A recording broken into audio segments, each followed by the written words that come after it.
Welcome to a special edition of the Emerging Civil War podcast. I'm Chris Mackowski, and joining me today will be my friend Curt Fields as Ulysses S. Grant, and he'll be speaking as Grant as part of a series that he and I are working on behind the scenes for a book that he is working on about Ulysses S. Grant for the Emerging Civil War series. And when we last spoke to General Grant, it was the 8th of April. He had been talking about his campaign to Fort Donelson, and suddenly he finds himself a man without a command. And we'll talk from there all the way up through the evening of the 8th as we get to the Battle of Shiloh. So without further ado, I'd like to introduce General Ulysses S. Grant. General Grant, thanks for being with us. It's good to be here from my tent, Mr. Mackowski, and I should like very much to reflect some more about my journey to this day of April the 8th after the Battle of Shiloh. I recall that we were speaking about my being relieved of command of the Army of the Tennessee. It's now been designated the Army of the Tennessee. And but I wasn't really relieved of command. On March, I believe it was March the 4th of 62, General Halleck sent me the telegram that I was to remove myself from Clarksville back to Fort Henry, where I had my command boat, and to send General Charles Ferguson Smith and the Army of the Tennessee upriver yet south to Eastport, Mississippi. Now, Eastport, Mississippi is a vital railroad bridge there just a bit south of Corinth, and we needed to destroy that to have some strategic advantage with the Confederates. And just above Eastport is Pittsburgh Landing, where General Smith saw fit to encamp the Army. And just about 9 miles north of that is Savannah, Tennessee, on the Tennessee River. I should like to point out, too, that I said send the Army south, but upriver, because you see the Tennessee River flows north, going from south to north across the western part of Tennessee. The Tennessee River holds the distinction of being the only river in America that crosses the same state twice and goes in two different directions. It is flowing south, where it divides Middle Tennessee from East Tennessee at Knoxville, Chattanooga. It goes to the west across the top of Alabama, nips that northeast corner of Mississippi, and goes north, dividing Middle Tennessee from West Tennessee, and then empties out there near Paducah into the Ohio. So going south, since the river is flowing north, you're going up river. And that has been mightily confusing to a number of people when I've tried to explain it. But I take a moment, not to belabor the point, but so that people who might partake in this would have better understanding. But March the 4th, I sent General Charles Ferguson Smith south to Eastport with my army. Now, I'm not under arrest.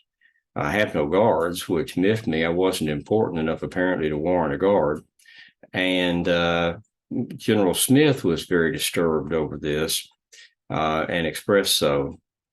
And I told him, you must obey your orders. And he said, of course I do, but I don't like it. It's your army. But I sent him to Eastport.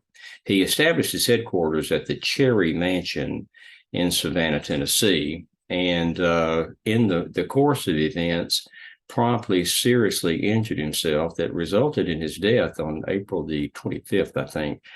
He stepped from one boat to another at Pittsburgh Landing, and as boats are wont to do, as he stepped from one, it pushed the boat back, and he slipped and skinned his shin from ankle to knee to the bone. And he is, other than in great pain, it's becoming infected and won't heal and getting worse. And he ultimately succumbed to it. But I had, in the course between March the 4th and March 13th, I was repeatedly sending General Halleck telegrams, and thrice offered to resign. I said, relieve me of this command. Now, Halleck didn't want to do that. That would, of course, have prompted a court of inquiry. But he had decided to reinstate me to command. And on March the 12th, it has come to my hand that one doesn't know how things like this happen. But somehow President Lincoln got word of my condition, even that my court-martial papers had already been filled out. Now, I believe I see Washburn's hand, Elihu Washburn's hand in that. In fact, I understand Washburn called on the president at the White House and told him what was afoot. And President Lincoln went immediately to the War Department and had Secretary Stanton telegraph General Halleck that he wanted to know essentially, what did General Grant do, where did he do it, and when did he do it? Well, that was something of an oh no moment for General Halleck. But he'd already decided, I understand, to restore me to command. So as he's pushing the drawers shut on my already completed court-martial papers, he telegraphs to the president and the secretary and to General McClellan that, oh, no, that's all, that's been resolved to our satisfaction. General Grant has been restored to command. Then he sent me a telegram restoring me to command on March the 13th. In fact, said, I look forward to enjoying many other great victories with you in the future. Well, I boarded my boat and went south on the Tennessee River, having been restored to command when I really hadn't been relieved of command. But I was restored to command. On March the 17th, I arrived at the Cherry Mansion in Savannah, Tennessee, and visited with the ailing General Smith, and he apprised me of the situation. The situation being that Sherman couldn't destroy the bridge at Eastport. It was flooded. They tried to get out in the water, but the waters were high. It was an exercise in futility, and they went back upriver. Captain Shirk, I believe, of the, I think it was the Tyler he was in command of, pointed out Pittsburgh Landing. He said there's a wide, flat area. If you go in there, because they'd had a skirmish or so with some rebel soldiers. If you look into this area, you'll find it's a good campsite. Sherman took his suggestion and began encamping the army as they're coming down the Tennessee River. We had nearly 40,000 men there, 37,000 I know, and closer to 40. From the river out about 3 miles to the southwest to a long road fronting that area, which formed a triangle between Snake Creek and Lick Creek, Snake on the north and Lick on the south, and Owl Creek in the center. And they formed a triangle that went out to the west, which was wonderful. We had these waters on each side of us, of some protection, not to mention that northwest of the campsite was swamplands, which will come into play in a moment. A good, I thought, good campground. And I found out from General Smith that he set up his command at the Cherry Mansion, which is 9 miles north away from Pittsburgh Landing, but he was waiting on Buell, Don Carlos Buell. And Halleck had dispatched him with about 40,000 men, I understand, to come from the Columbia, Tennessee. And for somebody listening to this, that's just a little southeast, as I recall, from Nashville, Middle Tennessee, North Middle Tennessee, about 100 miles or so. And Buell is to come join me, but he's to repair railroads and bridges. He spent 12 days at the Duck River there in Middle Tennessee repairing a bridge, but he had to. Buell was also dragging his sword a bit because he's bringing his army of the Ohio to join my army of the Tennessee, and I'm going to be commanding general. Buell had outranked me in the old army, and he felt he ought to outrank me in this army. And he was miffed about the difference in rank now. And he just didn't want to be under my command. So he was in no hurry to get to me. Now, we're building up the troop masses there at Pittsburgh Landing, a lot of open space, but just as much heavily wooded space. When I got to Pittsburgh Landing, I had been briefed about we're waiting on Buell. That's why I have my headquarters here at Savannah, 9 miles north of Pittsburgh Landing. I went to Pittsburgh Landing and talked with Sherman. And I had Sherman, he had established his camp about 3 miles out from the river, 3 miles to the west, around the little log meeting house, Shiloh log meeting house. And for those who may not be aware, Shiloh is Yiddish or Hebrew for place of peace, which became one of the great ironies of history. And Sherman's line was anchored on Owl Creek, which was fed into Snake Creek. And going to the south and southeast up to the river, there was Sherman and McClernand and Prentice, and Hurlbut is behind. All of these are divisions. Hurlbut is behind McClernand, and Colonel Stewart anchors on the Tennessee River. So we had a half circle. But in retrospect, I think it's important to note that this is early in the war. The war starts April the 12th of 61, and this is about March the 20th of 62. So we're only 11 months into the war. And Sherman later said, we made mistakes at that time around Shiloh, that if we'd made them later in the war, we would have been cashiered out of the service.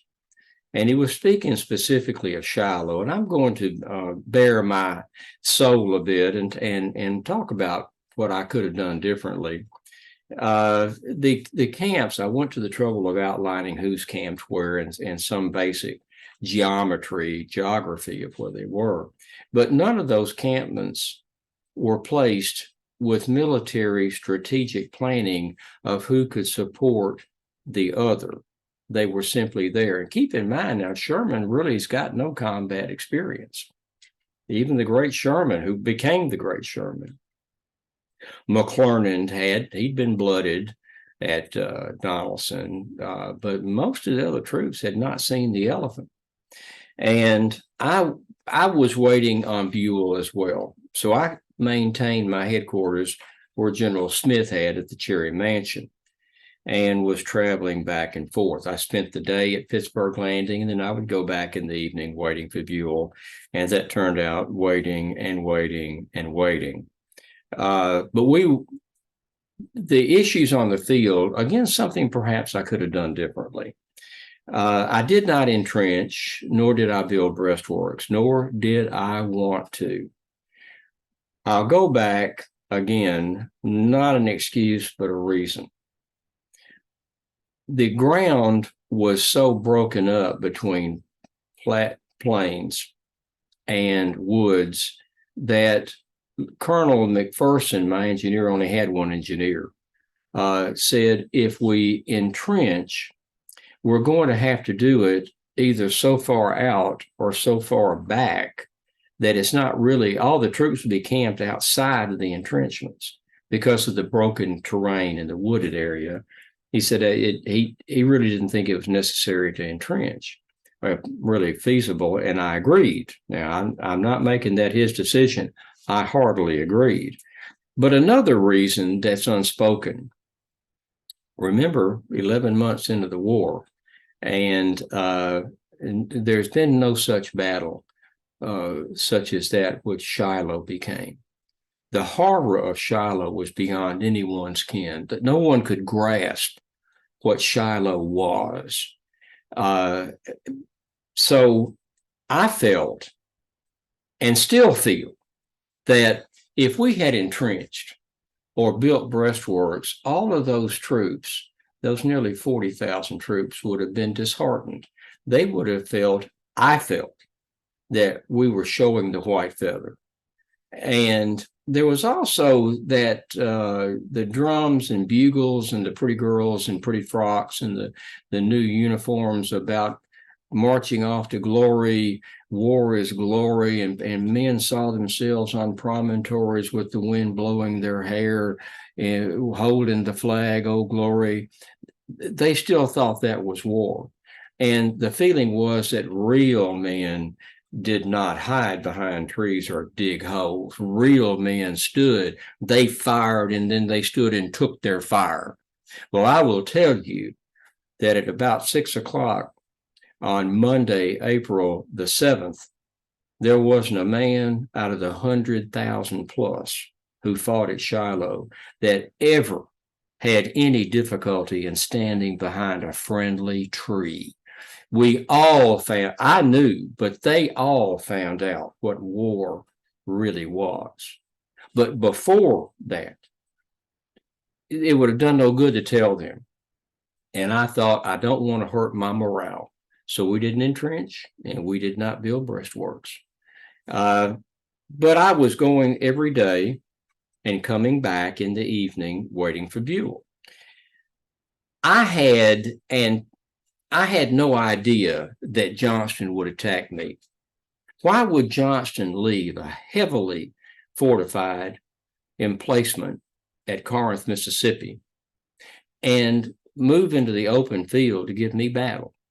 I had no idea that he would do that. But with the increase in activity, we saw cavalry, we even saw some artillery glinting off the tubes, the sunlight glinting off the tubes. And I was thinking, if Buell doesn't get here, I'm going to have to leave without him. Even though I don't think Johnston would hit me, there was increasing activity, and I began to think, well, maybe Johnston is going to attack me sometime April 8th, maybe the 9th. I was thinking that. I didn't act on it, though. And Buell had orders to report to me as soon as he got to Savannah. Well, on Friday night, April the 4th, rainy day, and I must needs say, I felt that my soldiers, most of whom were civilians who only weeks before had been civilians, and many of them had actually received their muskets on the boats coming down river. They needed to spend their time with the manual of arms, learning how to fire that weapon instead of with the pick and the shovel. And we were busily doing that. We had a camp of the soldier. Well, on April the 4th, that Friday, I had gone down and spent the day with Sherman and in the camps.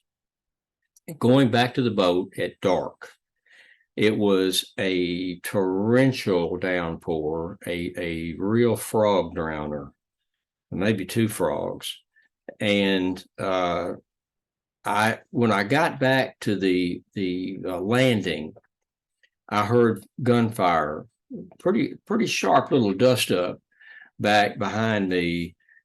Sounded like it was from the direction of the log meeting house, Sherman, the anchor, the center of my line. So I ranged about my party and we went back. Now it is so dark that you truly cannot see your hand in front of your face.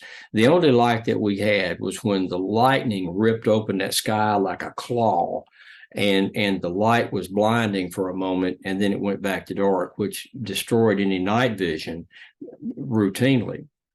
About halfway back, a mile or so back, mile and a half, I was met by Sherman and McPherson. And they assured us that it's just some rebels that were probing and looking, nothing to it. Well, we turned to go back. Now, I was riding Fox, and Fox is a favorite. When we got near to the landing, there are some very sharp drop-offs there near the landing, and Fox stepped off an embankment and fell on his left side, completely catching completely my left leg and thigh under him. And we slid down the embankment. Of course, my surgeon and everybody ran to pull the horse off of me. He was stunned and pulled the horse off of me. And the surgeon quickly checked me and flipped me back and forth, checking me out. And he said, well, no bones are broken. But if it had not been such rain all week, he said, General, you would have crushed your leg and it would have been a fatal injury. Perhaps there's some irony there. But we got on the boat, and in the hour or so it took to get back to the Chariot Mansion, my left ankle and lower leg had swelled such that they had to cut my boot off my leg. And for the next 5 or 6 days, I was on a crutch. Yes, I fought the Battle of Shiloh wearing a house shoe on my left foot with a crutch between my leg and the stirrup. But more about that in a moment. I'm waiting on Buell. I'm on a crutch. A soldier had made a crutch for me. And Buell arrived on Saturday night, the 5th, and did not report to me as ordered. And he was in Savannah, but I didn't know it. About 6 o'clock or so in the morning, I was in the dining room of the Cherry Mansion having coffee with my staff, and I heard the artillery. I know the sound, and it was faint, but I heard it and knew what it was. And I set down my coffee cup and said, "Gentlemen, the ball is in motion." Stood up, hobbled out to the back, out the back portico, and down that very steep 2-story embankment that the Cherries have there to the river, where Captain Gwynn had steam up on the Tigris, my command boat. Now, we steamed down, and I don't recall specifically. I got there, I think, 8:30 in the morning, and the battle was already fully engaged by that time. There were several thousand soldiers on the embankment, because coming from the landing up, it's rather sharp height there, and the heights were covered with a mass of soldiers that had run. They'd never been fired on, and they panicked and ran. And I did three things. On the way down, I had gone by Crump's Landing, which is 5 miles north of Pittsburgh Landing, where I had Lew Wallace and 5,000 soldiers. You see, I had the feeling, if not conviction, that if the rebels were going to hit me anywhere, they were going to hit me at Crump's Landing, because that's where my supply depot was, and it would be easier to get to. Well, obviously, that's not where they were going. And as I went by on my boat, I had them go in close to the dock, and Lew Wallace was indeed on another boat, apparently waiting for me. And I said, "They've attacked us, apparently. Stand by for further orders, but you must be ready to move south about the 5 miles." And then I moved on, got on the Pittsburgh Landing, saw what was going on. My second step that I took was I immediately ordered more ammunition to be unloaded from the boats and taken in to the front lines where the fighting was going on. Men can't fight if they don't have ammunition. And that was a throwback to my quartermaster days. And then I began riding. I went first to Sherman. And Sherman said he was being rolled back, but trying to hold his own. I know that the saying is that we were caught with soldiers in their night shirts and a bed asleep. That's a journalistic exaggeration. By the time they got to the Confederates got to Sherman's camp, they were aware of what was happening. There was a great deal of surprise, no doubt about that. But I don't know of anybody being caught in their nightshirt in bed. Sherman and McClernand were putting up a fight, but they were being hit so ferociously that they were rolling back. Now, Beauregard had planned it, and his plan of attack was to have 3 waves of soldiers, and they were several hundred yards apart. And instead of massing and being more like an arrow, he took the Napoleonic approach and spread a line out almost 3 miles long in 3 waves. And initially it was working. Sherman said, "I'm all right," and I moved on. And I visited every commanding officer on the field. I spent the day riding back and forth, visiting everybody, making sure I saw and knew what was happening, and making equally certain that those men saw me. It was of vital importance that those men saw me on the field with them, because I think it heartened men when their hearts were failing them. I also, another third matter that I took care of on the landing was I sent Captain Baxter, my quartermaster there, to go after Lew Wallace and tell him, come by the nearest road, which was the river road, which paralleled the river, that he'd been working on it. We built a bridge over Snake Creek on the river road. It was the fastest way to get there. So I sent Captain Baxter. I didn't write an oral note, a written note. Baxter asked me for one. I wrote a written note, come as quickly as possible. Baxter immediately rode to Wallace. Wallace, who did not show up until after the battle was over for the day, said that his orders were to go the other road. That's garbled. That I don't quite understand yet what happened there, except that Wallace didn't get to the first day's fight. And then about 1 o'clock, I sent Colonel McPherson and I think Captain Hawkins to go after Wallace and said, where are you? Well, I need you. I need those 5,000 men, because the rebels were hitting us with, I think, 44,000 troops.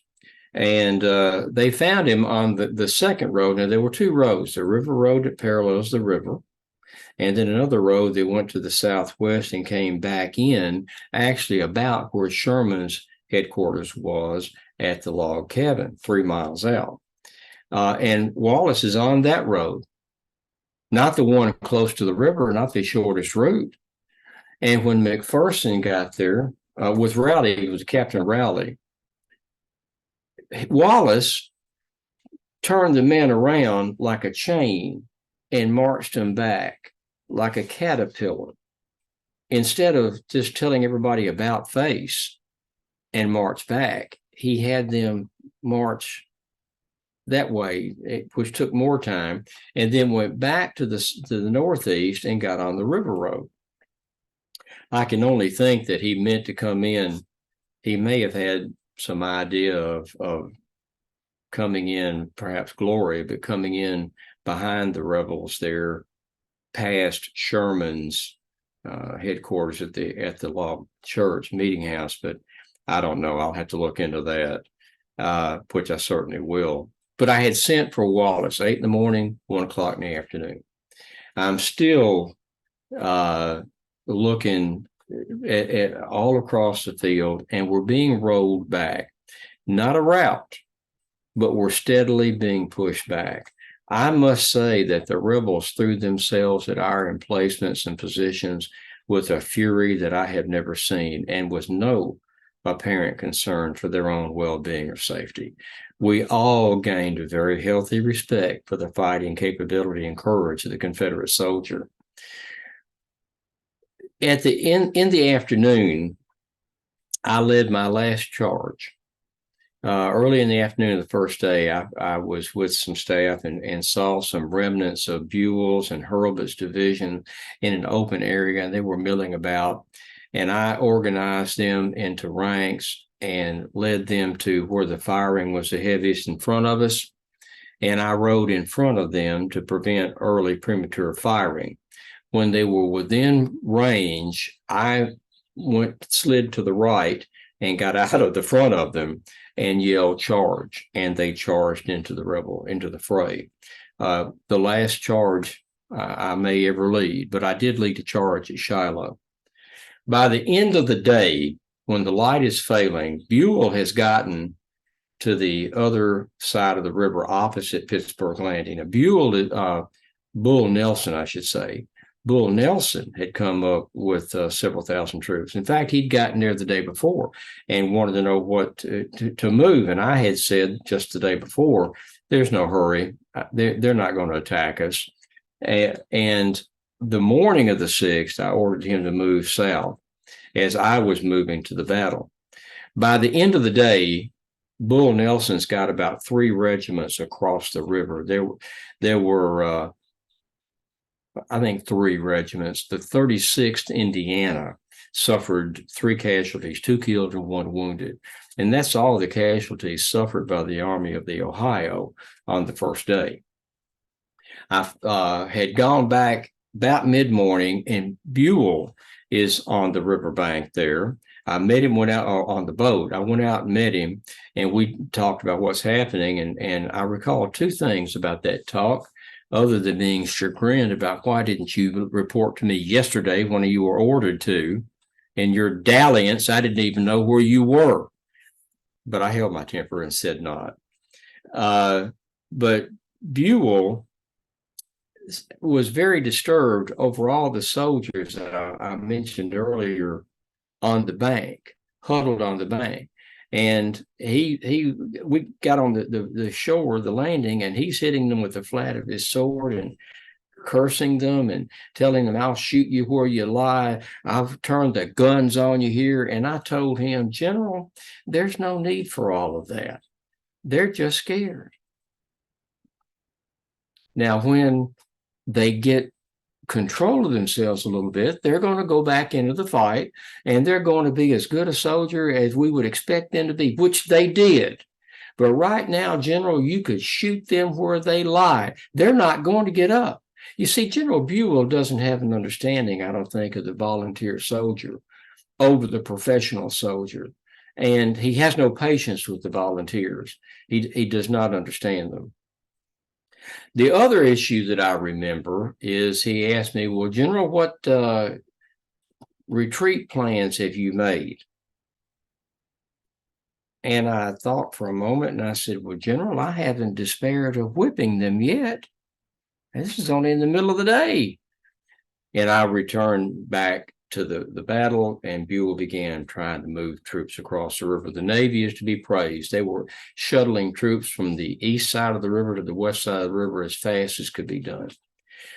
By the end of the day, the bright spot was that even though W.H.L. Wallace's division, Wallace was he was left for dead. He took a ball through the head, but he was still alive. He was found alive after the fighting had stopped. He did die, I think, 3 days later. But part of his division, Prentice, had held in an area that they dubbed the Hornet's Nest, and that name may stick. But they held out until 4, 5 o'clock in the afternoon. That gave me time to establish a defense line on the road that goes to Pittsburgh Landing, which faces Dill Creek, a Dill branch, which is about 20, 25 feet deep, which very sharp, but was now almost full of water, which was an impassable barrier. For Chalmers, who was on the other side facing my last line, that J.D. Webster, Colonel Webster, had put up more than 20 guns from the landing out as far as 20 guns would stretch. And that was a formidable array of artillery. We didn't need them, as it turned out. Darkness fell. And I guess I should say Buell came, Wallace finally came, and night came. But of those 3, I think that night was the most effective in being of assistance to our army. We were secured for the evening. Now, the downpour increased. It let up during the day. Beautiful day, as a matter of fact. Come dark, it clouded up, and the heavens opened. Another stick floater. And it was chilly. Pittsburgh Landing, Middle Tennessee by the river, can be very chilly in early April. And I had on a greatcoat, and I was trying to smoke a cigar, which was hopeless. I had gone into the Pitt Brothers trading post there and try to get shelter, but they'd made it a hospital, and they were sawing off arms and legs and hurling them out the window in an ever-growing pile. And I couldn't stand that horror. So I thought, it's better to subject myself to the elements than to sit and watch and listen to this horror. So I went back out and got under a tree, which was as friendly a tree as it could be. And in the downpour, about midnight, Sherman, like a wraith, materializes out of the rain. And I had a lantern and picked it up and held up the lantern. Of course, it's lighting. It's an eerie type of lighting. I've got a dead stump of a wet cigar. Sherman is looking at me. His hand is bandaged where he's taken some buck and ball through the hand and bloodied bandage. And he said, well, I stood up when I saw him. And he said, well, Grant, we've had the devil's own day today, haven't we? And I thought about that a second, just a moment, took the cigar out of my mouth, and I said, yeah, but lick them tomorrow, though. There was a silence that I did not intend, but Sherman clears his throat and he said, well, I perhaps I should get back to my command. And I said, best you do, because as I told you at Donelson, the army that strikes first will carry the day, and Beauregard's going to have to get up mighty early tomorrow morning to hit me before I hit him. And Sherman said, yes, and disappeared into the rain and the darkness. At daylight, we began to move. Men slipped on their arms. And the 7th, by this time, I've got, as I recall, about 20,000 of Buell's troops on my side of the river. My numbers have doubled from the day before. Beauregard is down to about 25 to 30,000, and he had no reinforcements. So I've got an army of men who haven't fired a shot yet, almost as numerous as Beauregard's, with no reserves and no relief. So we began to move to the west away from the river. And the second day was a repeat in reverse of the first. But I must say, I must give the rebels their due. They had an orderly, ferocious retreat. It was not a rout. They withdrew. In fact, I would say it's a withdrew more than retreated. But it was hard fought. Now, about 1 o'clock in the afternoon, I was riding with John Hawkins, Major John Hawkins, my commissary chief, and Colonel McPherson. And we came to an open area. Of course, the battle's all around us. So we came to an open area in the woods and looked, and seeing nobody, we emerged from the woods. Well, as soon as we emerged from the woods, the muskets began firing a fusillade at us, and bullets were whistling around our heads for the minute or so it took us to get across that open field. When we got into the safety of the woods and they stopped firing, McPherson's horse was panting heavily, and he had taken a shot through and through behind McPherson's legs, just for the horse's haunches, which is the same type of shot that killed Sidney Johnston. But this was a perpendicular shot. The horse staggered and dropped dead. Hawkins, in his haste to get out of the open fire field, when he put the spurs to his horse, he'd lost his hat. He did not go back to get it. And then he turned and looked at me and he said, General, your sword. And I looked down, and my sword, I had taken apparently a ricochet off a tree and had hit my sword just below the hilt. And sword and scabbard were both almost broken in half. In fact, it broke off before the day was over, and I wound up at the end of the Battle of Shiloh with a sword hilt handle. And I never wore a sword again. I don't like to wear them. They just bruise my leg and they bother the horse. But though that was the extent of our injuries, dead horse, lost hat, broken sword. But my surgeon again pointed out, he said, if you had not had that sword on, and I don't like to wear swords, you'd have taken a ball into the hip that would have been probably certainly an amputation and maybe death. So once again, I'm saved for other things. We pushed them back. They fell back after about between 4 and 5 o'clock. I sent Sherman to probe after them to be sure that they were not reorganizing for a counterattack. And something perhaps of note is that Sherman caught up with Colonel Bedford Forrest. And they were on at Fallen Timbers, a little area south of the battlefield. And Forrest gave him what would have to be described as a spirited engagement. And I'm told that Forrest actually leveled his revolver at Sherman and fired, but the hammer fell on an empty chamber. Now, even if that's not true, it's a great story. But I'm told that's what happened. So we know that at least one time, Sherman and Forrest were actually on the same field opposing each other. Sherman then fell back, came and reported to me and said, they are indeed falling back, General. They're not reorganizing for a counterattack. Now, in closing, in my discussion, any discussion about Shiloh, I'm compelled to say again, Shiloh is the least understood or perhaps the most persistently misunderstood battle in the war. I suspect until the last day, people are going to talk about what did and did not, what should and should not have happened at Shiloh. I will tell you, more than 100,000 men fought for 36 hours over 30 square miles. Nothing of that scope and that horror had ever happened on the North American continent. I'm criticized that I did not pursue Beauregard. Now, the two prongs on that fork would be, number one, Sherman said it perhaps most articulately. He said, we had just enjoyed 2 days of their hospitality. And it was our firm conviction that if we had had quite enough, and if we would leave them, if they would leave us alone, we'd leave them alone.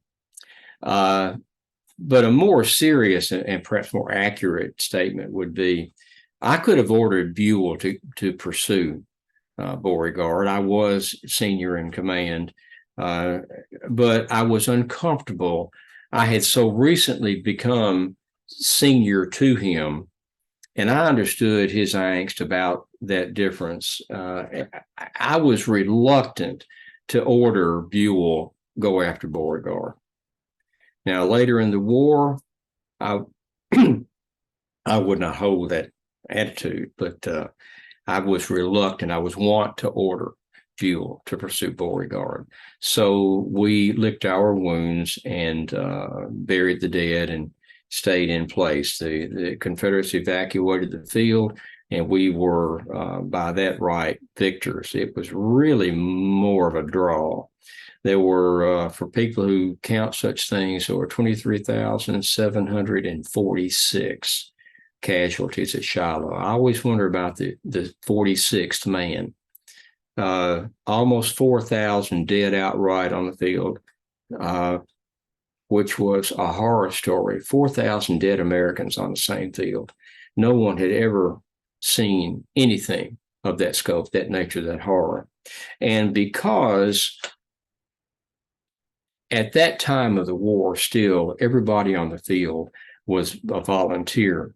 We had every strata of society, from the least educated to the most educated man, from the poorest to the wealthiest, on both sides. And because of those, my staff member gave me the term demographics, that social strata. Because of that, because of poorest to wealthiest, least educated to best educated, every walk of life, 4 out of every 10 homes in America had somebody killed or wounded at Shiloh.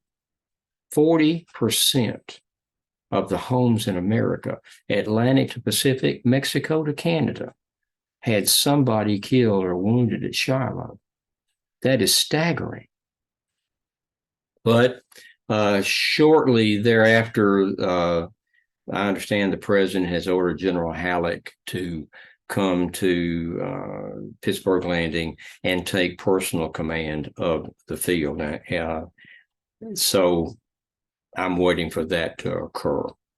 And I expect that is all I should say at this time about from being relieved of command while not being relieved of command at Fort Donelson to the battle at Shiloh and winning the battle at Shiloh.